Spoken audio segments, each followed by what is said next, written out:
Senhoras e senhores deputados, vamos então prosseguir o conjunto de audições hoje previstas na reunião da Comissão de Orçamento e Finanças. Temos o gosto de contar com a presença da doutora Paula Franco, senhora bastonária da Ordem dos Contabilistas Certificados, que vem acompanhada da doutora Amanda Silva, que igualmente cumprimento. Cumpre-me apenas explicitar uma vez mais, faço a cada audição, os termos em que a mesma decorre. Portanto, a cada grupo parlamentar estão reservados 3 minutos para colocarem as questões referentes à especialidade da proposta de lei 43/14 do Governo, reforça as garantias dos contribuintes e a simplificação processual. Após o que, colocadas todas as questões, daria a palavra à senhora bastonária para prestar os esclarecimentos solicitados. E assim, sem mais delongas, reiterando e renovando os meus cumprimentos a todos, dava a palavra ao grupo parlamentar do PSD, ao senhor deputado Hugo Carneiro, para colocar as suas questões. Senhor deputado, faça favor. Antes de mais, muito boa tarde à senhora bastonária, à doutora Paula Franco e ao doutor Amanda. Agradecer-vos por terem vindo cá hoje. Portanto, esta proposta que entrou no Parlamento, apresentada pelo Governo, aparece sobre a égide da simplificação do relacionamento entre a AT e os contribuintes e o reforço das suas garantias. Apesar de ter sido aprovado na generalidade, esta proposta parece-nos que fica no registro do pouquinho daquilo que poderia ser feito relativamente a um efetivo reforço das garantias dos contribuintes, tendo em conta que o relacionamento destes com a AT continua a ser na perspectiva de que a AT tem um poder de império muito maior sobre os contribuintes e não o reverso, e muitas das vezes estes não estão dotados dos instrumentos ou até da literacia, como na audição anterior se referia, necessária para compreender todo o conjunto das obrigações que lhes são impostas. Nós constatamos, desde logo, por exemplo, que se um contribuinte quiser obter uma informação que tenha um valor legal vinculativa, vai ter que pagar e muito para poder aceder a essa informação. Certamente que um pequeno contribuinte não o fará e, portanto, indo a cada serviço de finanças, vai obter uma informação diferente. Registramos também que muitas das vezes os prazos de resposta às reclamações graciosas e aos recursos hierárquicos tendem a estender-se no tempo. Nós temos um relatório sobre o combate à fraude e evasões fiscais e aduaneiras de 2019, que foi apresentado já no Parlamento, que indicia que as reclamações graciosas são respondidas em 2,72 meses, 3 meses, e os recursos hierárquicos em cerca de 20 meses, quando nós sabemos que os prazos legais para o contencioso administrativo fixam-se em valores muito menores do que aos 20 meses, nos termos da Lei Geral Tributária. Portanto, é uma questão que coloco, alguma iniciativa nesta proposta que vise dirimir este problema desde logo.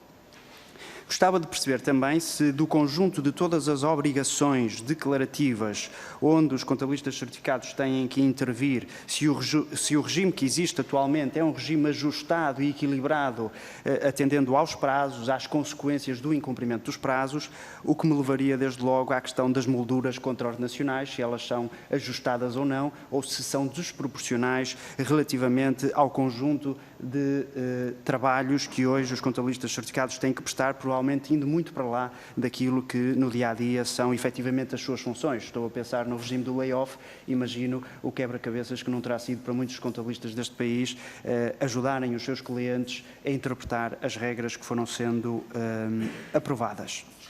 E, portanto, as minhas questões são estas: se o regime contraordenacional é ajustado, se aquilo que esta PPL traz é ajustado também, nomeadamente ao cumprimento com dispensa de coima no prazo de 3 dias, se isso é um regime que resolve também alguma questão fundamental em matéria de garantia dos contribuintes, e a questão das informações vinculativas. Obrigado. Muito obrigado, Sr. Deputado Carneiro. A palavra agora ao Grupo Parlamentar do Partido Socialista e ao Sr. Deputado Carlos Reis. Sr. Deputado, faça favor a palavra. Muito obrigado, Sr. Presidente. Cumprimento também a Excelentíssima Senhora Bastonária da Ordem dos Contabilistas Certificados, bem como o Sr. Doutor, que eu não retive o nome, Amando Silva. Muito bem.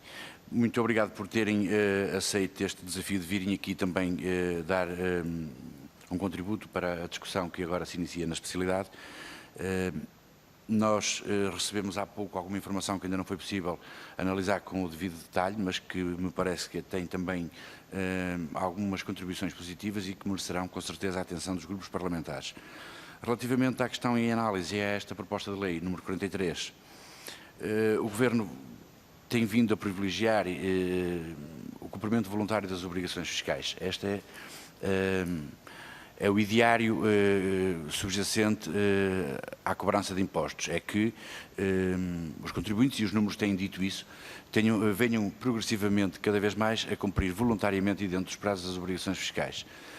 Nessa medida, parece-me também que concordarão que é introduzido aqui um regime de controle nacional ligeiramente mais favorável ao contribuinte, no sentido em que há um aumento dos descontos, havendo o cumprimento das obrigações antes da execução, há também alguma diminuição de algumas coimas e parece-me que também será positivo, mas aqui queríamos, obviamente, ouvir a vossa opinião.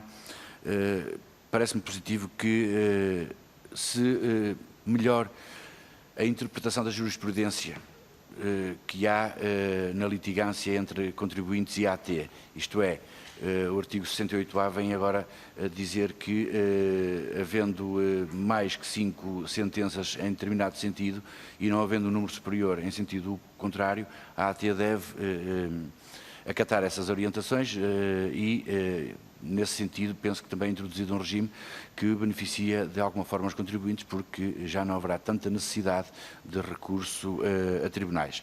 Por outro lado, parece-me também que a questão da suspensão do pagamento até à decisão litigada, pelo menos nos valores até 5.000 euros para contribuintes individuais e até 10.000 para coletivos, que é uma medida que parece ajustada, porque enquanto não houver decisão, pelo menos o tributo não está do lado da AT, está do lado do contribuinte. Também gostava de ouvir a vossa opinião sobre a questão das penhoras de saldos bancários, e a Associação Portuguesa de Bancos também se pronunciou sobre esta PPL, no sentido de que, muito crítico, aliás, acho, no meu entender, demasiado crítico relativamente à questão das penhoras, porque muitas das vezes o problema das penhoras desproporcionadas tem a ver exatamente com o sistema bancário, que bloqueia uma conta, independentemente do saldo que lá está, ser mais do que suficiente para satisfazer o tributo e, portanto, muitas das vezes os contribuintes vêm-se confrontados com uma situação de não poderem movimentar as contas, mas não tem a ver com o ato da penhora em si, tem a ver com a questão técnica depois dos bancos não conseguirem bloquear apenas e só o montante para satisfazer as dívidas. Muito obrigado. Muito obrigado, Sr. Deputado. A palavra ao Grupo Parlamentar do Bloco de Esquerda, a Sra. Deputada Mariana Mortágua. Muito obrigada, Sr. Presidente. Cumprimento também a Sra. Bastonária e a Dr. Armando Silva. Enfim, eu não tenho muito a dizer sobre esta proposta, para além daquilo que é conhecido. Interessa-me, sobretudo, é perceber qual é a vossa abordagem e o que é que nos têm para nos dizer a nós sobre a análise que fazem. Parece-me que, genericamente, acho que nos pareceu, é mais ou menos consensual, que a proposta, bom, não resolverá todos os problemas, certamente, da relação entre contribuintes e autoridade tributária. Há problemas que não sei se alguma vez são resolvidos, porque a legislação fiscal é cada vez mais complexa, porque a realidade económica também é cada vez mais complexa e, às vezes, a tentativa de criar regras que sejam justas e que se adequem aos casos particulares de cada sujeito passivo acabam por complexificar o sistema de tal forma que enfim, depois só pode ser usado por quem o conhece e isso torna-se num problema. Tenho algumas dúvidas que esta proposta simplifique grande coisa, mas parece-nos que dá algumas garantias adicionais aos contribuintes face à lei existente, no regime das penhoras, na redução das coimas, na suspensão dos pagamentos, já tudo isso foi aqui referido. E por isso, gostaria de saber qual é a vossa perspectiva, se há alguma coisa que possa ser melhorada, se há algum aspecto que nós não estejamos a ver bem ou por desconhecimento técnico que possa não ser muito claro. É sobretudo para vos ouvir que acho que esta audição deve servir. Muito obrigada. Muito obrigado, Sr. Deputado Mariana Mortágua. A palavra agora ao Sr. Deputado Duarte Alves, do Partido Comunista Português, para encerrar esta ordem. Faça-o, Sr. Deputado. Muito obrigado, Sr. Presidente. Cumprimento também a Sra. Bastonária e a Ordem dos Contabilistas Certificados. E relativamente a esta proposta de lei, que tem como título e como exposição de motivos o reforço das garantias dos contribuintes e simplificação processual, nós, de facto, gostávamos de perceber exatamente, do ponto de vista da Ordem dos Contabilistas Certificados, se esta proposta contribui para um maior equilíbrio na relação entre a AT e os contribuintes ou se não contribui ou se existem matérias a ser melhoradas. Desde logo, por uma questão que nós levantámos logo na discussão na especialidade, que tem a ver com a criação da autoridade de polícia criminal para a AT. Se a AT ganha esta responsabilidade, quem é que a perde? É o PJ, é o Ministério Público, portanto, é importante para nós percebermos estas novas atribuições que são mais especificadas nesta lei, o que é que isso altera sobre os poderes de cada uma das entidades judiciais e da AT. Em segundo lugar, relativamente à dispensa de coima e à redução de coima, que são 2 artigos do REGIT, que são aqui alterados, parece-nos que, contrariamente a uma primeira leitura que fizemos do documento, esta alteração vai num sentido mais restritivo do que o que está atualmente na lei. O que está atualmente na lei, obviamente, não serve porque diz que a dispensa pode ser feita e o pode fica sempre ao critério de cada um dos dirigentes da AT. O problema é que a forma como se resolve eventualmente restringe mais do que alargar esta capacidade de haver dispensa de coima quando se tratar de um erro que não tenha qualquer prejuízo do ponto de vista de receita fiscal e que seja devidamente regularizado.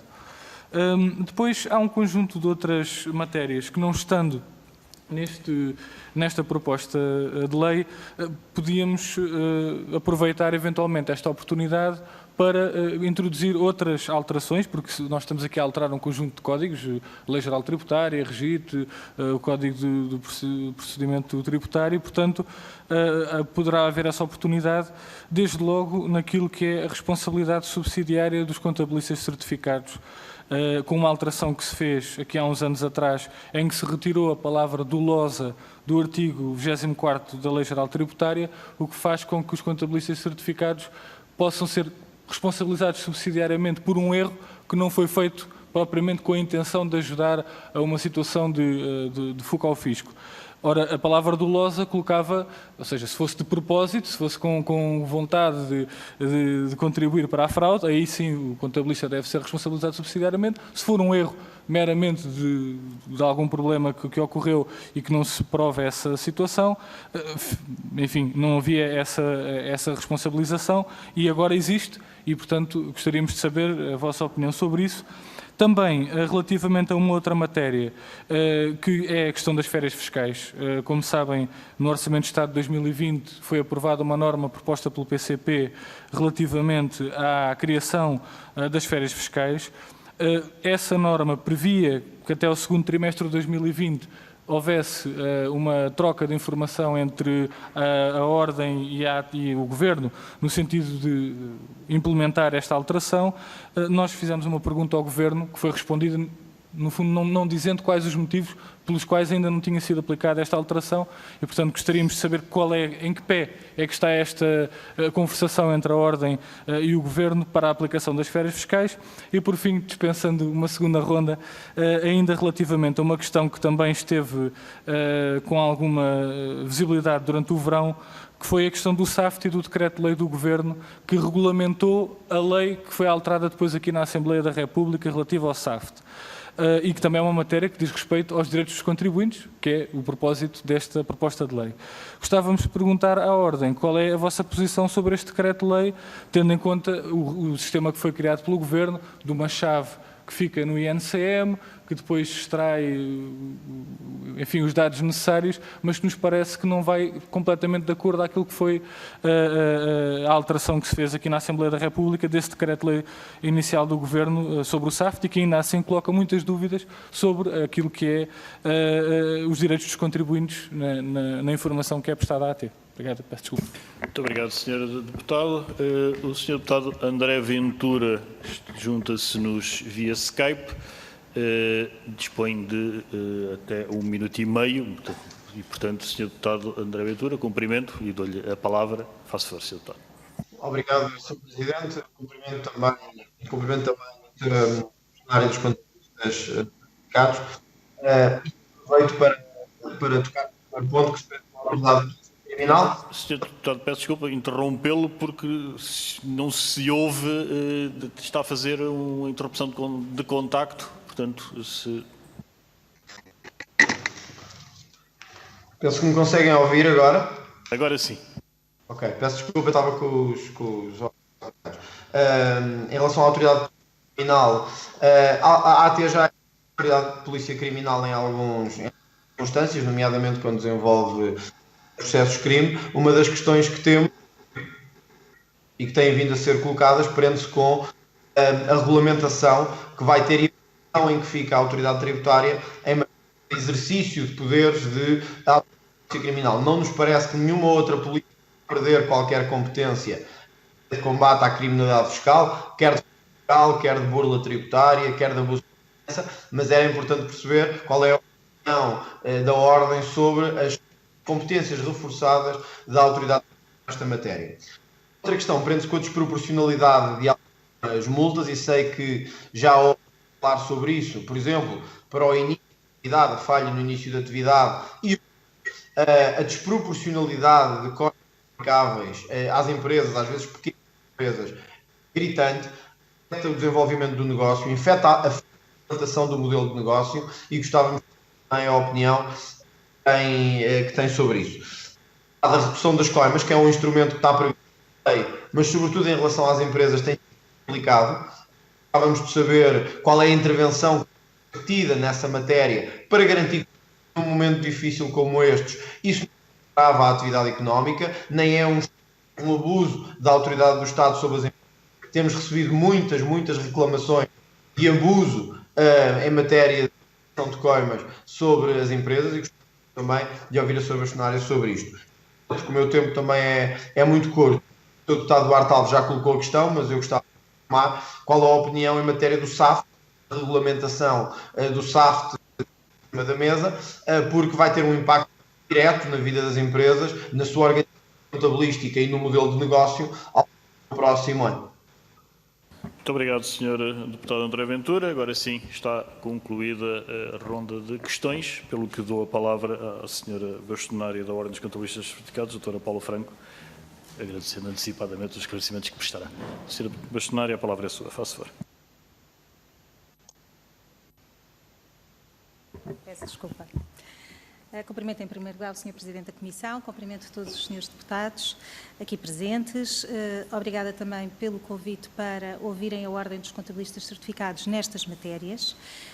E queria saber também se me permitem divulgar alguns materiais que trouxe para juntarem aqui ao processo. Portanto, trouxemos um dossiê com uma série de informação que depois podem consultar de processos contraordenacionais e que vêm comprovar algumas destas situações e agora estes para distribuir a cada um, para irem acompanhando um bocadinho a explicação. Acho que o diploma que está aqui, a proposta de lei 43 de 2020, tem situações muito graves naquilo que corresponde à defesa dos contribuintes, e por isso acho que é importante também divulgar aqui alguns materiais para irem seguindo um pouco aquilo que é o nosso pensamento sobre estas matérias e no sentido também de elucidar da melhor forma possível, respondendo a todas estas questões. Portanto, acho que os materiais que aqui temos também vão um bocadinho respondendo a todas estas questões. Portanto, logo na primeira parte tem o índice daquilo que está no dossiê, que tem precisamente os casos mais gritantes de situações de injustiça e desproporcionalidade nas coimas aplicadas. Portanto, começando por responder ao Dr. Hugo Carneiro e seguindo as perguntas de todos os deputados, só gostaria de fazer um enquadramento inicial naquilo que é a exposição de motivos e naquilo que está no início da proposta de lei, quando diz que aqui pretende simplificar o relacionamento da administração fiscal e dos contribuintes e o reforço das garantias dos contribuintes. Nós não vemos isso, nem fazemos a leitura dessa forma daquilo que está vertido nesta proposta. Aquilo que fazemos é um agravamento substancial daquilo que são as garantias dos direitos dos contribuintes, sendo que, e não podemos retirar o mérito desta proposta e aquilo que tem de bom, que é efetivamente trazer matérias para a antecipação, isto é, para reforçar algumas garantias dos contribuintes antes dos processos contraordenacionais e antes dos processos executivos. E, portanto, aí parece-me positivo, numa tentativa de simplificar nessa altura do processo, isto é, antes de haver instauração de processos. Só que o problema e a experiência prática diz-nos que essa situação nunca funcionou até agora naquilo que já existia, que já eram algumas garantias que já iam nesse sentido e que elas não funcionam pelo prazo curto, pela falta de literacia fiscal, como referiu, dos contribuintes na sua aplicação e, portanto, aquilo que vemos de positivo nesta proposta parece-nos que não terá aplicação e não terá aplicação naquilo que tem sido a nossa experiência nos últimos anos por exatamente os exemplos que vamos referir aqui ao longo à medida que formos dando as respostas sobre aquilo que foram questionando.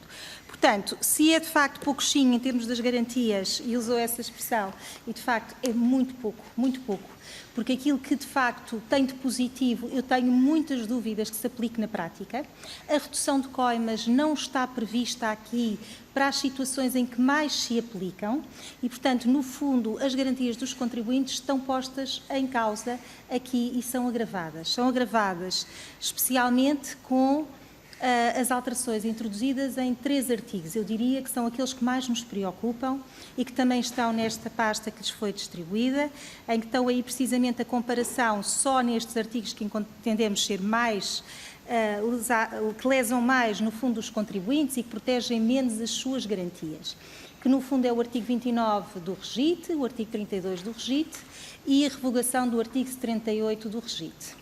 A conjugação destes artigos faz com que aquilo que é de positivo nesta proposta de lei a torne extremamente grave.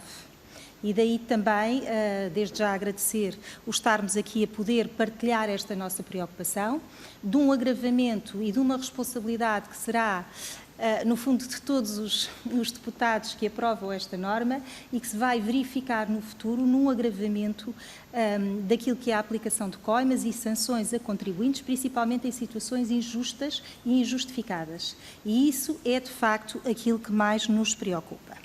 Por isso, em relação também àquilo que perguntou do pedido para ser vinculativo e dos custos, e agora tentando responder às perguntas que foram colocadas. É claro que a legislação fiscal é muito complexa e, portanto, o direito à informação vinculativa é um direito muito importante dos contribuintes naquilo que é o esclarecimento e a clarificação de matérias que possam trazer dúvidas. O seu custo elevado leva a que muitos contribuintes não peçam este pedido de informação vinculativa, ainda por cima ao custo elevado, quando é com resposta urgente, não é? E que é a resposta que muitas vezes interessa na aplicação logo daquilo que é necessário, porque normalmente as normas fiscais não esperam que existam as interpretações e que exista depois a clarificação por parte da autoridade tributária. Quando saem, já estão em aplicação nas empresas e, consequentemente, com as dúvidas e as necessidades de clarificação. E, por isso, claramente, o custo que está associado é um custo exagerado, é um custo que não permite aos contribuintes poderem agir em matérias muitíssimo complexas, com segurança após este parecer vinculativo, para poderem atuar da melhor forma. E, portanto, parece-nos que esta medida e este custo é muitíssimo elevado e põe em causa, lá está, a possibilidade dos contribuintes, das empresas, recorrerem à Justiça. E isso, à Justiça, isto é, antes da Justiça, ao parecer sobre aquilo que querem aplicar,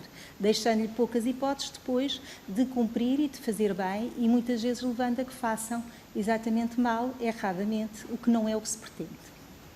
Portanto, acho que aqui o custo para ser vinculativo e até algum tipo de financiamento ou algum tipo de custeio por parte do Estado para subsidiar estes valores seria algo a considerar. Depois, o que disse em relação ao prazo da reclamação graciosa e daquilo que é normalmente um prazo exagerado ou elevado naquilo que normalmente é a aplicação prática. Eu diria mais, eu diria que é quase intencional não se responder de forma célere, o que leva depois à aplicação e ao aumento desmesurado das coimas enquanto se está à espera desta resposta, desta reclamação graciosa. Porque, efetivamente, não há aqui uma figura de suspensão e, por isso, se há, por exemplo, uma situação da aplicação de uma coima ou de falta de imposto, os valores vão aumentando, nomeadamente as custas, etc. E, portanto, estes prazos de reclamação graciosa deviam estar definidos, tal como existem prazos para os contribuintes. Uma das coisas que vemos como algo que prejudica muito todo este processo de litigância com a autoridade tributária é precisamente do lado da autoridade tributária não existirem prazos e não existir um equilíbrio naquilo que é justo entre a autoridade tributária e os contribuintes. E por isso os prazos aqui deveriam ser de resposta, deviam estar definidos e serem curtos para permitir a aplicação de forma justa, para que o contribuinte depois possa recorrer ao recurso hierárquico, como disse, também esse então tem um prazo tão elevado que não é execuível, não é?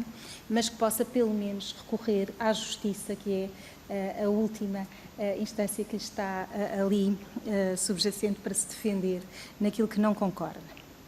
Depois, em relação às obrigações declarativas e o equilíbrio, por acaso nós trouxemos aqui um mapa que responde muito bem à sua questão, que eu acho que é um mapa que vai demonstrar muito bem aquilo que tem sido a evolução das obrigações fiscais nos últimos anos. E tem um mapa que está logo o primeiro a seguir ao índice, que fala precisamente do número de obrigações anuais das empresas. E se nós estivermos a falar de uma empresa que tenha operações com o território nacional e com o estrangeiro, nós estamos aqui a falar de 215 obrigações. No mínimo estamos a falar de cerca de 132 anuais, o que são muitas obrigações para as empresas. Se nós passarmos isto para a escala do contabilista certificado, que é quem cumpre 99% das obrigações das empresas, e tendo em conta que um contabilista certificado normalmente, em média, tem 20 clientes associados a cada contabilista, estamos a falar de 4.300 obrigações anuais. E, por isso, são muitas obrigações. Aliás, se nós avaliarmos um bocadinho o que é que se tem passado, nos últimos anos houve uma passagem para as empresas da responsabilidade de liquidação de impostos. Portanto, uma responsabilidade que anteriormente era da própria autoridade tributária e que foi sendo sucessivamente passada para as empresas, com as obrigações que foram sendo criadas, precisamente para que exista essa autoliquidação dos impostos por parte das empresas. O problema não está na autoliquidação e nesta passagem. Claro que entendemos que as obrigações, basta olhar para estes números, que se vê que são muitíssimo exageradas para as empresas e até no âmbito daquilo que se pretende, que é uma redução de custos de contexto.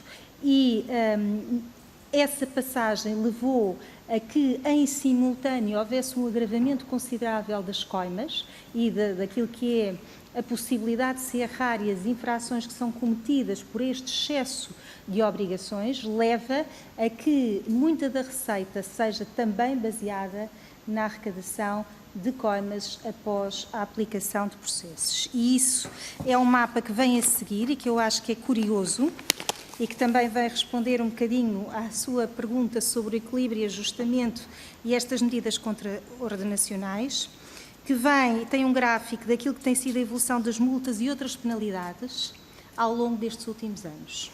Portanto, claramente, e apesar da máquina fiscal estar muito mais eficaz, não houve redução das coimas, antes pelo contrário, tem vindo sempre a aumentar. Os dois gráficos seguintes são os valores previstos no Orçamento de Estado logo para contraordenações, o que não deixa de ser curioso, um Orçamento de Estado prever logo uma situação de contraordenações. Significa que isto é quase algo que é expectável, o que não é de facto o que é desejável. Nós tivemos uma grande reforma administrativa da máquina fiscal a partir de 2004, quando o Dr. Paulo Macedo foi para a Autoridade Tributária como Diretor-Geral e, nessa altura, criou uma máquina muito eficaz e voraz, que tem muitas coisas positivas e temos que ver a parte positiva, de a tornar muito mais eficaz. As empresas hoje em dia realmente são muito mais cumpridoras, as empresas contribuintes, de uma forma geral, muito mais cumpridores, portanto há muitas normas que hoje já não permitem que exista qualquer fraude e evasão fiscal em determinadas áreas e em determinadas situações e, portanto, isso é muitíssimo positivo. Mas, contrariamente àquilo que era expectável, este aumento de eficácia devia diminuir o número de coimas e de aplicação de coimas e contraordenações, porque seria aquilo que seria normal nesta evolução. Mas aconteceu exatamente o contrário, e eu acho que esta análise é a mais importante. Esta análise e aquilo que tem no dossiê para vos justificar a maior parte das coimas aplicadas, muitas delas são ilegais, não são devidas. Portanto, são situações que estão previstas na Lei Geral Tributária, no REGIT, que podem ser suspensas, podem ser evitadas, podem ser reduzidas e que a própria máquina não o faz voluntariamente e, em sede de reclamação, também não aceita essa reclamação. Portanto, o que vimos aqui neste aumento de coimas não é, de facto, uma máquina que se tornou melhor naquilo que é o detectar contribuintes que são infratores, mas sim na aplicação de coimas e de sanções que não deveriam ser devidas. E aqui é que está a grande diferença nesta evolução e que se tem tornado muito injusta. Esta proposta de lei, como está, vai precisamente reforçar a possibilidade da autoridade tributária ainda ir por via de aplicação de multas e contraordenações de forma mais abusiva, porque ao tirar a possibilidade da suspensão de coimas do artigo 32, torna precisamente o sistema cego, injusto e torna todas as situações que hoje, de modo discricionário, é verdade, podendo ser decidido pelo chefe de Serviço de Finanças a aplicação ou retirada da coima ou não, ou a atenuação. Agora, a forma como a autoridade tributária entendeu, o Governo, nesta proposta de lei 43, foi tirar de todo a possibilidade de suspensão. Portanto, para resolver um problema interno de ilegalidade, de aplicação de coimas indevidas, aquilo que está nesta proposta é precisamente retirar-se e resolver-se o problema. Todos os processos neste âmbito que tinham injustiças subjacentes, que chegaram ao Tribunal e estão aqui no dossiê também acórdãos a justificar todas as situações, vieram dar razão aos contribuintes. Inclusivamente há jurisprudência para isso, em que os diretores e diretora-geral da AT nunca fizeram refletir essa jurisprudência no âmbito interno da máquina da autoridade tributária. Portanto, ignoraram-na, não a aplicaram e continuaram a aplicar as suas sanções como entendiam, sem respeitar a lei. O que está aqui vertido e, havendo esta questão que disse da dispensa e que me questionou sobre a dispensa das coimas em 3 dias, a dispensa das coimas que está e que passou agora para o 29 de retirar a coima em 3 dias, não resolve rigorosamente nada do ponto de vista fiscal. Isso é uma norma que inclusivamente existe para os processos judiciais, mas aqui o que está a dar, o que é que são esses 3 dias a mais? São mais 3 dias de prazo. E não é esse o problema que está subjacente às injustiças que vemos no sistema fiscal.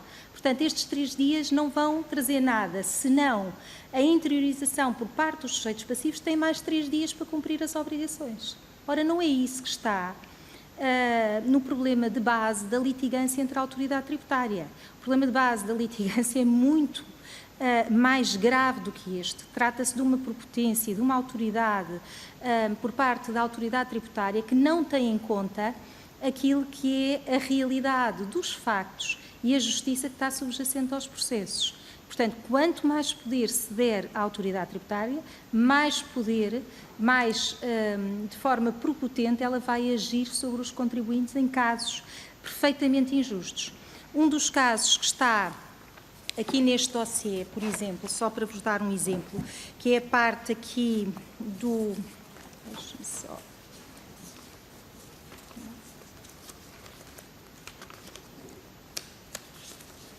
Aqui só para não dizer um que não seja...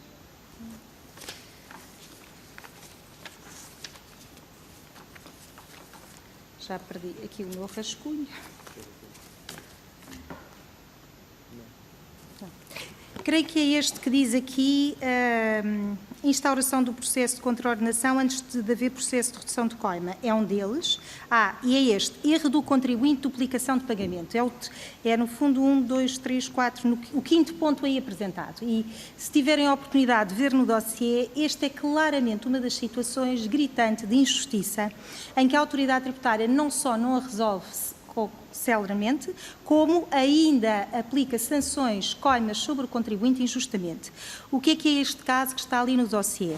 O caso de uma entrega de uma retenção na fonte em duplicado, em que gerou 2 guias de pagamento. Portanto, para a mesma entidade. Houve um engano, gerou e entregou 2 vezes. O contribuinte pagou dentro do prazo 2 vezes, mas pagou a primeira guia e não pagou a segunda guia. Como a segunda guia não foi paga, ainda que repetida e errada, foi-lhe aplicada uma coima. Foi-lhe aplicada uma coima que, mesmo após reclamação, não lhe foi retirada.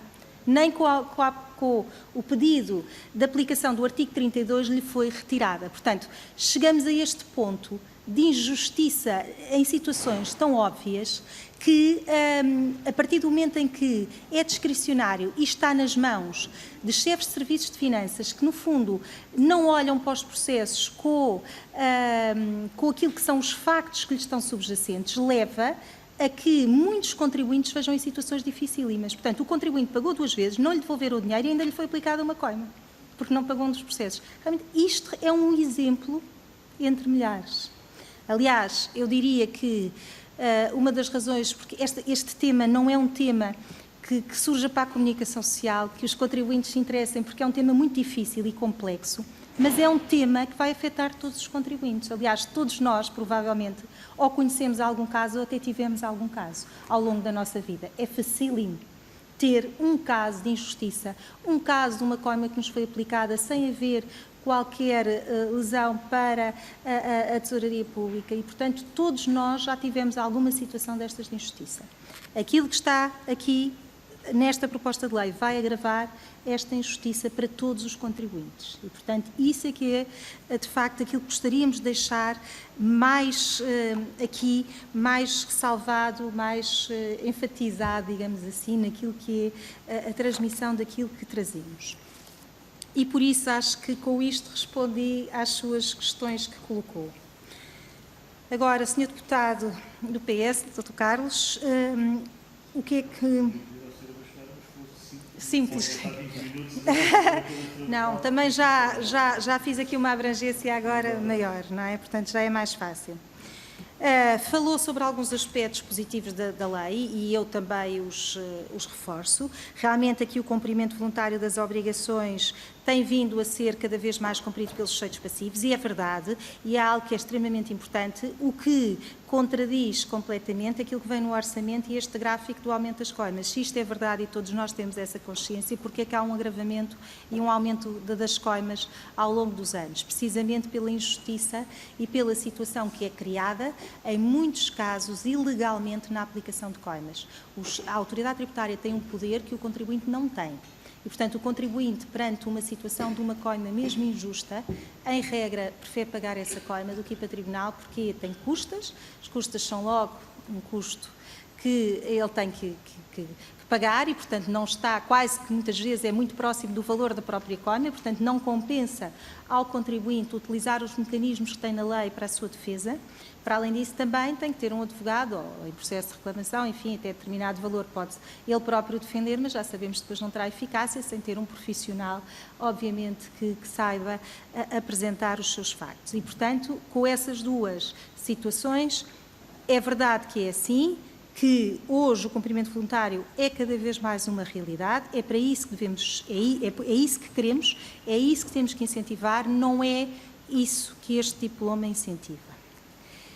Depois, refere que é mais favorável, porque tem, obviamente, antes da execução, a possibilidade de haver aqui muitas situações que estão previstas e é a parte positiva do diploma, aliás, referiu logo no início.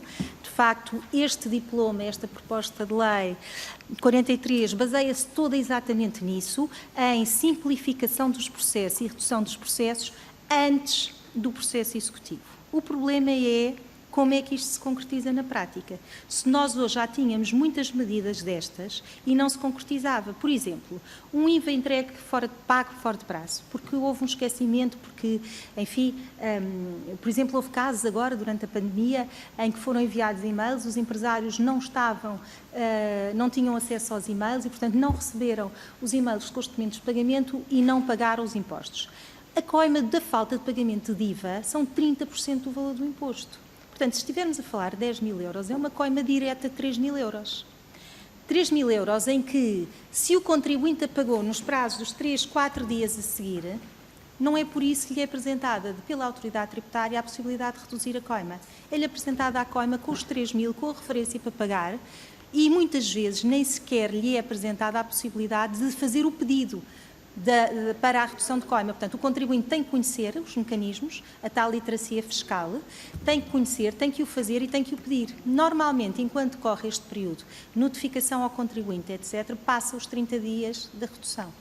Portanto, enquanto chega, o empresário vê, pagou já tarde, chega à contornação, já não há possibilidade de aplicar a redução da coima, que é tudo aquilo em que se baseia esta proposta de lei. Então, se isto não tem sido até agora, que já existe, porque nós já temos redução de coima prevista na Lei Geral Tributária, no RGIT, de 12,5%, e para as empresas de 25%, que já é muitíssimo positivo. Quantos exemplos temos de aplicação destas reduções? Pouquíssimos.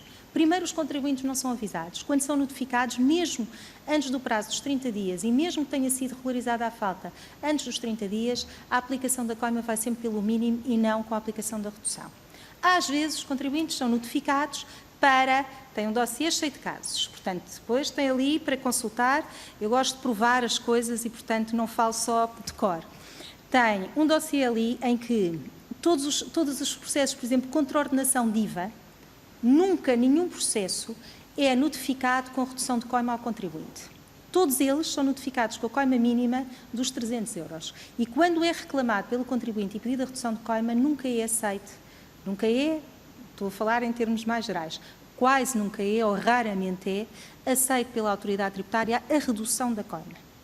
Portanto, aquilo que é normalmente a coima mínima aplicada à entrega de uma declaração que não lesa o Estado, estamos a falar agora já não é uma questão de imposto, que tenha reembolso, que não lesa o Estado, que vá a zeros, são 300 euros e a autoridade tributária não aceita a redução desta coima dos 300 euros. Portanto, estamos a falar de metade, quase metade do ordenado mínimo nacional, mais de metade do IAS. Portanto, claramente são desproporcionadas face aos incumprimentos e face àquilo que está subjacente. Por isso, é favorável, tem vantagens. Obviamente que a questão do 68A, de dar mais 5 dias de decisão e a suspensão do valor até 5 mil euros são positivos, são factos positivos. O diploma não tem só factos negativos. A única coisa que queremos aqui realmente chamar a atenção é para aqueles que vão tirar as garantias dos contribuintes, que é o caso da alteração ao artigo 32, ao artigo 29 e a revogação do 78, que são extremamente lesivos para os contribuintes. Depois, também me perguntou sobre a penhora de saldos bancários. Sei que, efetivamente, a Associação de Bancos foi ouvida, aliás, foi a única entidade ouvida nesta proposta de lei, o que é de facto estranho, como é que tantos intervenientes, só a Associação de Bancos é que foi ouvida, mas pronto, isto é apenas um comentário. A penhora de saldos bancários, obviamente que todo o processo é feito de forma a que, mais uma vez, as garantias dos contribuintes não são salvaguardadas. Se há uma penhora feita a um contribuinte, dispara para todos os bancos, significa que todas as contas podem ser penhoradas com o valor substancialmente superior àquele que está em causa. A forma célere de voltar a repor toda a situação não existe, portanto é demorado, lesa as empresas, deixa de permitir às empresas terem disponibilidade de tesouraria muitas vezes, deixando de poder cumprir os seus compromissos por causa destas situações que depois são difíceis de reverter e demoram a reverter. Portanto, claramente aqui há também algo a fazer na celeridade e na ligação entre os processos de penhora e os bancos, naquilo que é a penhora das contas bancárias, porque traz problemas gravíssimos às empresas, inclusivamente o não pagamento de salários aos trabalhadores em situações que traz problemas gravíssimos e que são perfeitamente desnecessários e desproporcionados. E creio que respondi a todas as questões que colocou. Doutora Mariana Mortágua, Bloco de Esquerda, eu acho que o que disse, parece-lhe que a garantia dos contribuintes está aqui um pouco mais salvaguardada É um pouco aquilo que estávamos aqui, que temos estado aqui a transmitir. Em alguns pontos, sim. Na antecipação ao processo de execução, sim, vemos aspectos positivos, mas entendemos que os aspectos negativos e graves que estão subjacentes a esta proposta de lei ultrapassam em muitas vantagens que ela tem, nomeadamente, e volto a repetir, as questões do artigo 29 do REGIT, as questões do artigo 32 do REGIT e a revogação do 78. Por exemplo, a revogação do 78 leva logo a que a redução de coima aumenta o limite. Portanto, quer dizer, como é que um diploma que se baseava naquilo que era a hipótese de reduzir coimas tem exatamente artigos depois a trazer as consequências contrárias e consequências naquilo que é a generalidade das aplicações. Repare que há realmente artigos em que foram diminuídas as coimas, mas não são os artigos relevantes.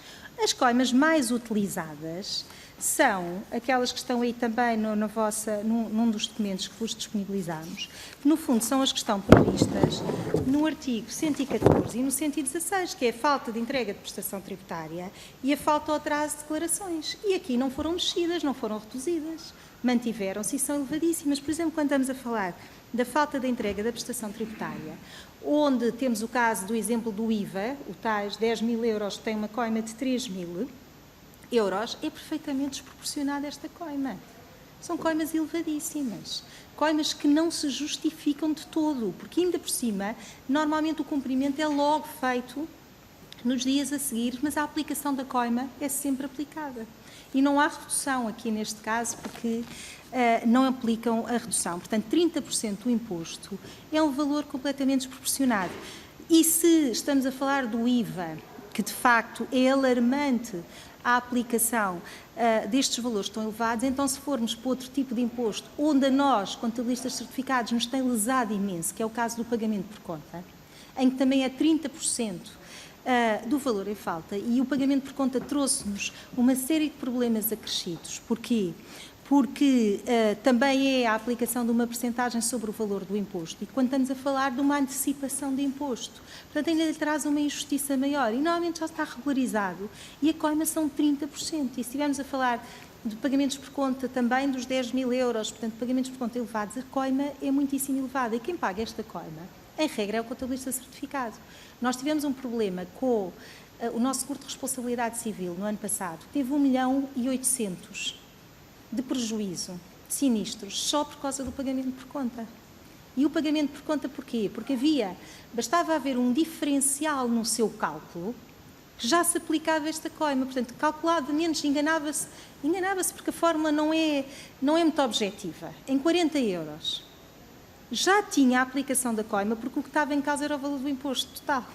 Portanto, já tinha uma coima que podia ser de 3.000 ou de 6.000 euros. Portanto, são estas injustiças que vão originar aquele gráfico que vimos e aqueles valores que estão no Orçamento de Estado, vêm de injustiças, que eu diria que são mais ilegalidades até, e que os contribuintes não têm dinheiro muitas vezes para até depois processar os próprios chefes de serviços de finanças e a autoridade tributária, porque são desmesurados, porque não são corretas, porque são ilegais a aplicação destas coimas, mas, de facto, o contribuinte às vezes prefere pagar do que trazer ou ter problemas com a autoridade tributária, até pelo medo que tem muitas vezes dessa relação de litigância com a autoridade tributária. Portanto, a única coisa rápida que eu lhe podia aqui pedir era para ter esta preocupação de olhar para estes documentos que lhe deixámos e ver estes principais artigos que são altamente prejudiciais aos contribuintes, põem em causa os direitos dos contribuintes e que aqui peço-vos a todos os deputados que não os deixem passar desta forma, porque de facto todos nós teremos consequências no futuro resultantes desta aprovação e que vai nos tocar a todos. Depois, aqui o Sr. Deputado Dr. Duarte Alves, muito bem, 5 minutos. Reforço das garantias dos contribuintes.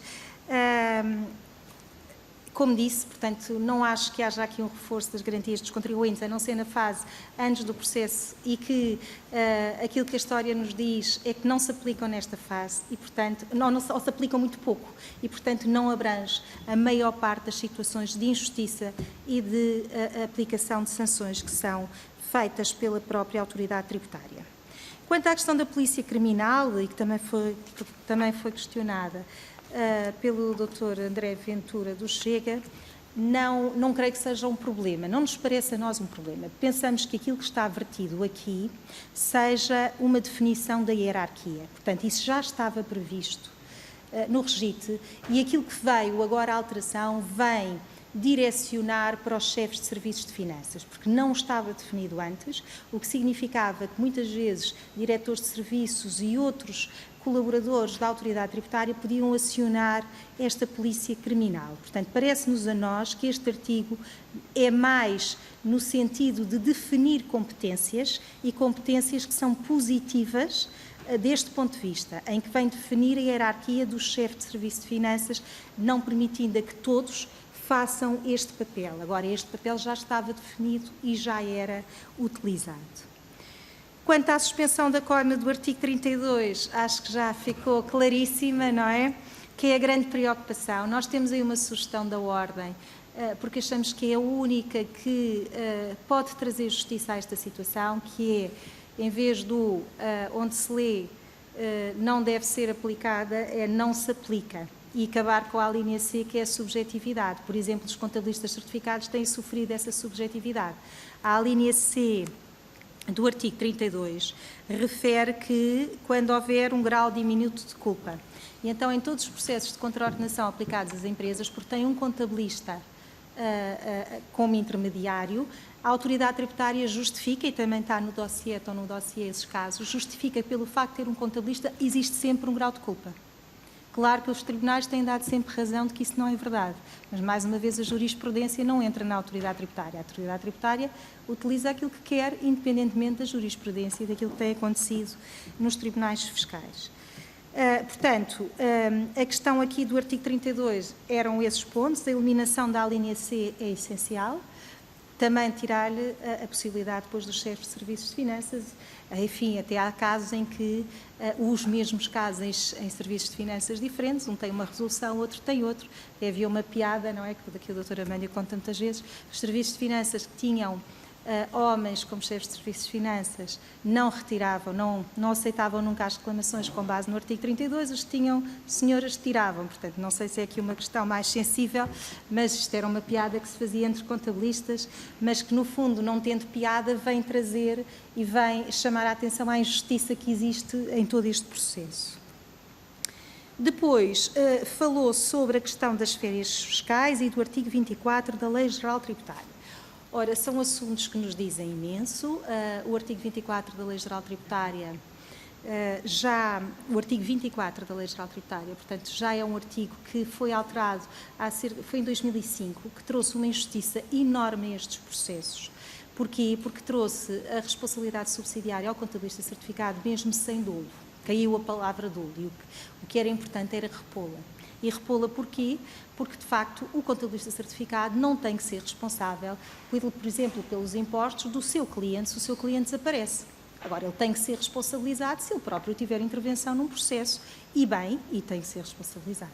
Portanto, esta parte do artigo 24 também nos é muito sensível, como é óbvio, porque tem trazido reversões para contabilistas certificados, que com a intervenção da Ordem não têm chegado e temos conseguido que em sede judicial não exista nenhum processo depois reverta para os bens próprios do contabilista, mas, no entanto, estamos sempre com este problema entre mãos e a ter que o resolver, principalmente em sujeitos passivos que desaparecem.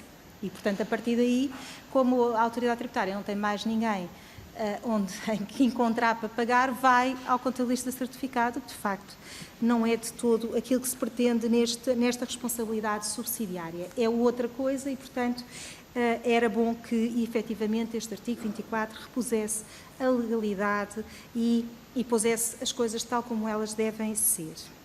Quanto às férias fiscais, é uma coisa importantíssima, rapidíssimo, e só falta o SAFT. Bem, aqui matérias muito densas, não é? Muito densas.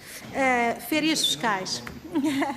Férias fiscais, agradecemos aqui ao PSD já ter tomado essa iniciativa, ao PCP, peço desculpa, essa iniciativa no Orçamento de Estado para 2020. De facto, o Sr. Secretário de Estado e a Autoridade Tributária não nos questionaram sobre nada disto até agora, nunca nos falaram sobre o assunto, nem nos questionaram sobre nada disso.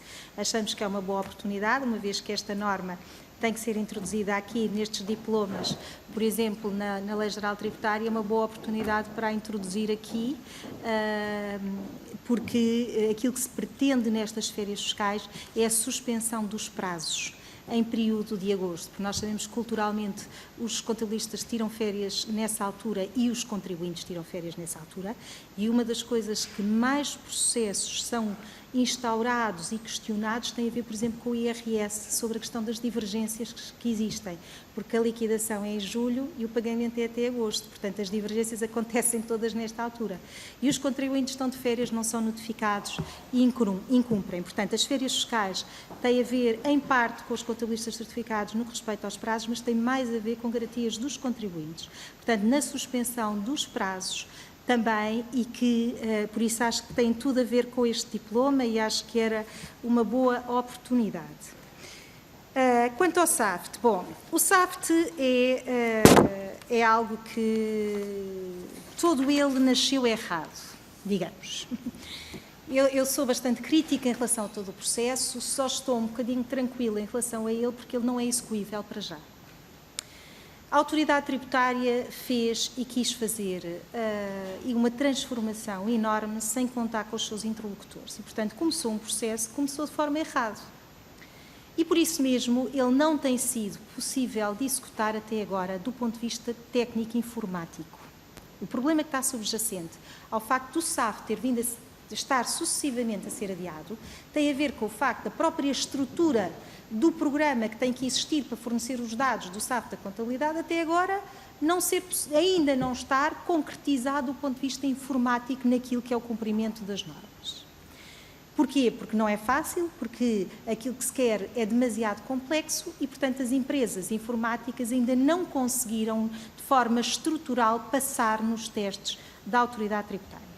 Primeiro, isto só será execuível se houver uma certificação dos programas de contabilidade à semelhança do que existe nos programas de faturação. Enquanto não exigirem essa certificação, que diz a Autoridade Tributária que não pode exigir, porque há muitíssimos programas de contabilidade, inclusivamente internacionais, de SAP, etc., isto não é execuível. E nós já dissemos isso à Autoridade Tributária e ao Sr. Secretário de Estado em 2018. Entretanto, foi-se discutindo a lei e a possibilidade, que é algo que se há de lá chegar, de preenchimento da IES com base neste SAF da contabilidade e que deu origem ao decreto-lei que me está a questionar. Portanto, o que aconteceu foi, na Assembleia da República foi aprovada uma lei que pediu algumas alterações ao diploma de base, em que remeteu para um decreto-lei a regulamentação daquilo que ia existir, com base ao objetivo que era o preenchimento do SAFT. Mais uma vez, este decreto-lei não cumpre isto, que é aquilo que lhe está permitido. Portanto, foram os senhores deputados que o aprovaram e aquilo que está e que foi, entretanto, aprovaram a lei para aprovar este decreto-lei e este decreto-lei não cumpre, pura e simplesmente, aquilo que está subjacente à lei. Não cumpre porque a AT nunca teve intenções, mais uma vez, o Governo, a AT, nunca tiveram intenções de cumprir, têm intenções de fazer com que o SAFT vá para a frente como querem, como entendem, sem ouvir interlocutores e sem perceber as questões que existem dos outros lados. E, muito rápido. Portanto, o diploma não cumpre as condições. Quanto à questão da Casa da Moeda, olha, eu até nem sei se vale a pena comentá-la, porque ela é tão caricata que eu acho que se torna tão ridícula, que eu diria que eu enviar, porque o diploma prevê uma encriptação, os contabilistas vão enviar um ficheiro. Quem encripta é a Casa da Moeda, que tem uma chave guardada, que dá a chave ao sujeito passivo e que dá a chave à AT. E depois, quando se quer fazer uma inspeção, vai-se buscar à Casa da Moeda a chave. Mais um interlocutor para complicar todo o sistema. Portanto, eu esse acho tão caricato que eu acho que nem vamos chegar a ele, porque eu acho que todo o diploma tem que ser revisto e tem que ser todo ele alterado, pronto, de base, na minha opinião. Portanto, não somos favoráveis ao SAF tal como ele está, não seremos e não aceitaremos com algumas das condições que põem em causa, inclusivamente, a produção das demonstrações financeiras pelos contabilistas certificados. Portanto, aquilo que está em causa é a possibilidade de existir um sistema que produza as demonstrações financeiras pelo contabilista e isso tem que haver muita responsabilização de uma empresa, das empresas, dos sistemas informáticos para garantir que aquilo que produz é aquilo que está nas normas contabilísticas. Portanto, os contabilistas não precisam de ser substituídos na elaboração das demonstrações financeiras. Querem os dados? Muito bem, essa é uma questão de proteção de dados, é uma questão das empresas. É questões que temos que separar. Não concordo, acho que é um abuso enorme sobre as empresas, mas ainda assim preocupa-me a parte da responsabilidade dos contabilistas certificados. Muito obrigado, Sra. Bastonária. Os esclarecimentos excederam em muito os 12 minutos que estariam previamente fixados, mas obviamente todos os esclarecimentos foram muito úteis e assertivos. Não conseguia fazer isso. Certíssimo, Sra. Bastonária. Senhores deputados, agradecendo em nome da Comissão de Orçamento e Finança a presença da Sra. Bastonária da Ordem dos Contabilistas Certificados, nós vamos fazer um pequeníssimo intervalo apenas para a higienização da sala para a última das audições que temos previsto para hoje. Portanto, fazemos um intervalo. Muito obrigado por... Muito obrigada.